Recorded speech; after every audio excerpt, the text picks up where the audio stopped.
Bonjour et bienvenue dans le Café des Voyageurs. Aujourd'hui, on se retrouve pour discuter et vous donner des conseils afin de trouver une bonne doudoune.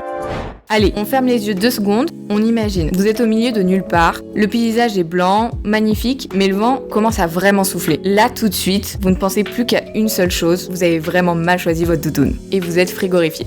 Votre meilleur ami, c'est votre doudoune, mais attention, toutes les doudounes ne se valent pas.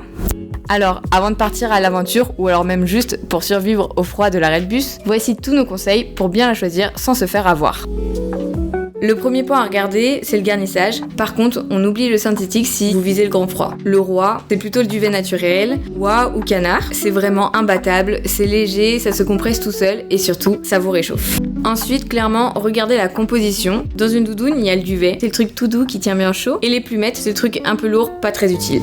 Troisième critère, l'ergonomie. Parce que grelotter sous une doudoune, c'est nul, mais grelotter en s'énervant contre ses vêtements, c'est pire. La capuche, elle est obligatoire. C'est le toit sur votre maison. Elle doit bien envelopper la tête. Les poches, vérifiez qu'elles sont accessibles. Devoir enlever son sac par moins 20 degrés pour juste attraper un mouchoir, croyez-moi, vous voulez éviter ça. Et n'oubliez pas le serrage au poignet, on ne veut pas que le vent s'invite dans les manches.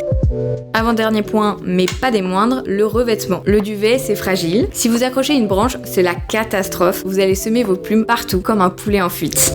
Donc, choisissez un tissu résistant, surtout si vous êtes actif, et idéalement déperlant. Le duvet déteste l'humidité. S'il est mouillé, il ne sert plus à rien.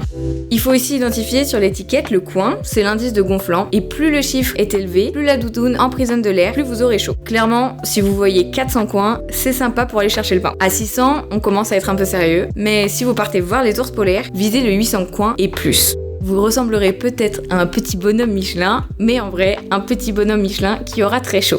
Le secret, c'est le ratio. En gros, cherchez une étiquette qui affiche 90-10 ou 95-5 au mieux. Ça veut dire qu'il y a 90% de duvet pur. Si vous voyez 50-50, vous reposez tout doucement votre doudoune en rayon et vous reculez.